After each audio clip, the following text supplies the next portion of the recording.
Kevin, you guys have won a lot of games this year by having a pretty stout offensive presence in the post. This game was a little different. Is there encouragement that you take from it that you guys were able to wind away to victory in this one?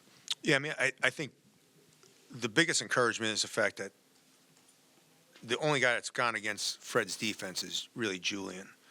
And it's a unique defense where they really take away post play. It's everything's forced baseline. They just crowd the post. So we only had 1 day prep, so we spent most of the time on the defensive side. And I thought Jude did a good job as the game went on, just trying to explain to guys what was going on with their defense, when to throw it to him, when not to throw it to him. Because, again, it's especially with their size, it's a unique defense that if you haven't played against, it's really tough. And along those lines, with the fact you guys got minutes out of Jordan a fair bit down the stretch instead of Derek, just what did you think of how that combination ultimately went? Yeah, I mean, Jordan, I had a good conversation with Jordan the other day about just like he missing 3 weeks in early to mid-December is really tough. And Tafar had played really well, but just for him to stay ready, because I have so much confidence in the fact that if we need energy, we need defensive stops, he's our guy. And we needed some energy. And I thought Jordan was phenomenal the last 4 minutes of the first half and then really changed the complexion of the game in the second half. Kevin, how big was that steal by Jude just in the closing seconds to help you preserve that lead? Yeah, I mean, coming off a really tough loss where we couldn't get stops, and we had two chances to pick up loose balls against Northwestern and really kind of have a chance to win the game. To come up with a deflection by your center who's played 32 minutes, and for him to dive on the floor just shows you how much of a winner Julian really is. Was there something different defensively for you guys in the second half? You held them to 38%. Just more energy, or? Yeah, I mean, we had really bad luck with travel on Thursday night. We didn't get back to campus till 5 a.m. and then I had to give them all Friday, technically into Saturday. So I think understanding a little bit that they're going to be a little sluggish, and I think sometimes you just got to give your team, you got to trust your team that they're going to figure it out and bring some energy, and I think they did. Hey, Kevin. Rodney has kind of really evolved into a nice complement to Jacoby in this, and he scores 3 straight baskets there in the second half that kind of end up helping you guys propel to this win. Just speak to what he's been able to do, especially in late-game situations like that. I think for Rodney, Selton, all those guys, especially Rodney, who's going through really his first full season as a college player in this league, I think he's starting to understand the attention he's getting and that he's got to be a little bit more patient throughout the game. And I think you're seeing him kind of just evolve, and where I think he's rushed some shots in games earlier in league play. I think tonight he just kind of let it come to him. And I think more than anything, I'm really proud of the way he's defending. He's out there. I mean, Bryce Williams is a heck of a player, and he spent 30 minutes on him, really battle him. He made some tough shots, but he made him take tough shots, which is really good. So Rod's been really progressing. He's just, again, for a guy that only played 8 games his first year, to sit out a year and now have to go through this league night in, night out, I think he's doing a great job. And you guys, put together a 10-0 run to go up double digits, and then almost just as quickly as that happens, Nebraska comes back and you guys go scoreless for 4. Any complacency on your guys' end, or is it more of a credit to what Nebraska was able to do? No, you got to give a little credit to Nebraska. I thought the tip-in was 66-59. They got a tip-in. We got 2 good looks, and that's really where it's tough with their defense, is you just can't come down and throw it into the post. I think it's what's always made Fred's teams really good, is that towards those stretches of the game, you don't have post play. And so, we rode Jacoby. I thought we settled for a couple shots, but give them credit. I really thought they did a good job buckling down, getting stops, and getting out in transition. Hey, Coach, between today and last game versus Northwestern, Derek's kind of been slow, not scoring as much. What do you need to see from him to get back to how he was playing like against Minnesota? I think everyone just needs to take a deep breath and realize he's a freshman going against fifth-year seniors. I mean, he's as talented as a player as there is, and he's going to be in that 3-layer league pretty soon. But he's also going through we're asking a freshman to do a whole lot in a league that's full of fifth-year COVID guys, physical guys. He's fine. He's going to figure it out. He's a smart player.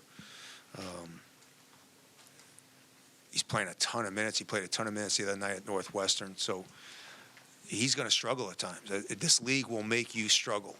He understands that the players in this league are, especially right now, the way we still have the COVID year, he's going up against fifth-year guys that have been through this league that are going after him.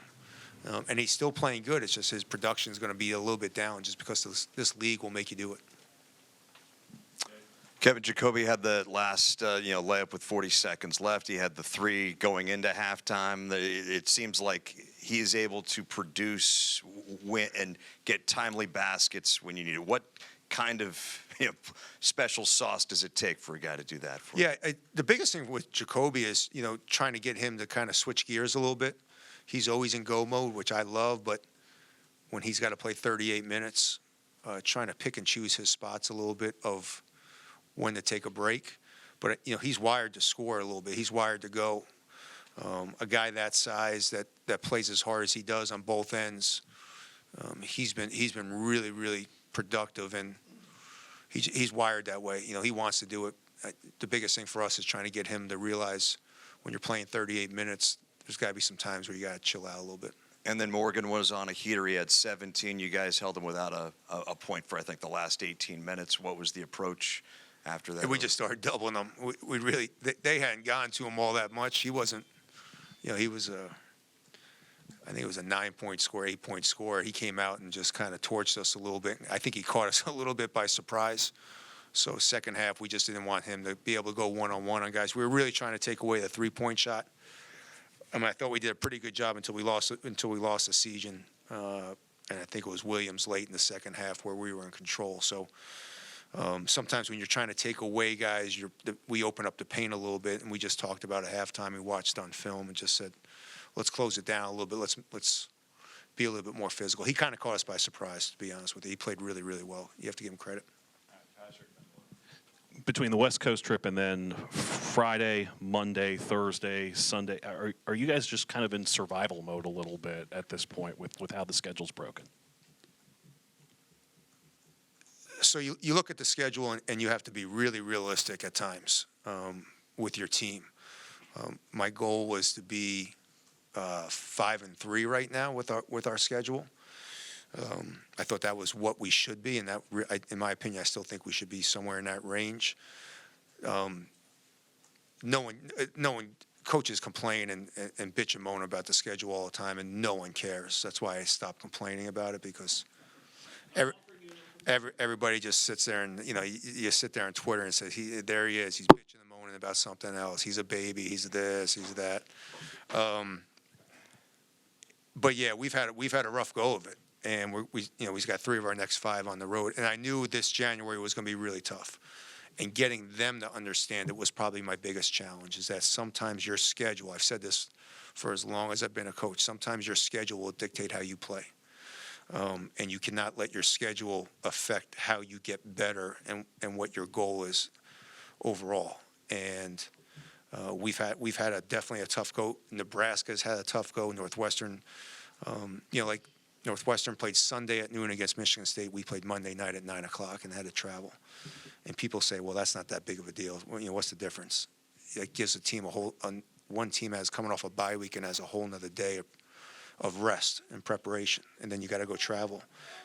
And so the biggest thing is just kind of making sure you don't lose your team and get your team to understand that, because fans don't care about it. Your administration doesn't care about it. Twitter doesn't care about it. Facebook, I don't care what it is. They don't give a shit. So the biggest thing is just getting them to understand it, because I'm just another spoiled guy that's just bitching and moaning about the schedule. And I'm okay with that. Lou, last one. Oh, I thought that's why I went on. Sorry, Lou.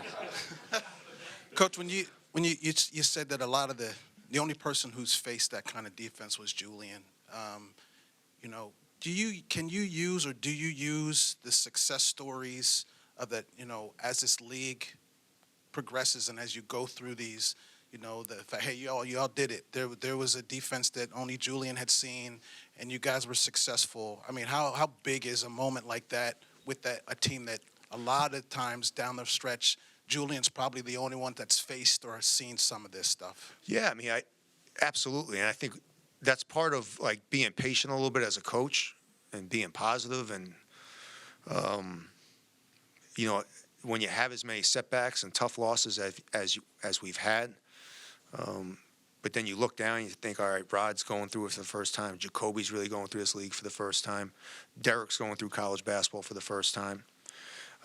Selton's going through this league for the first time. You gotta make sure that they are learning, that they are staying positive, and that they are understanding that there are going to be some setbacks in this league. You're going to play bad. This league is, you know, if not the best basketball, one of the best basketball leagues in the country, and every night you're going to get tested. So just getting them to stay positive and understand and keep getting better. And I think we are getting better at a lot of certain aspects. We just got to learn how to punch through on the road. Thank you, sir.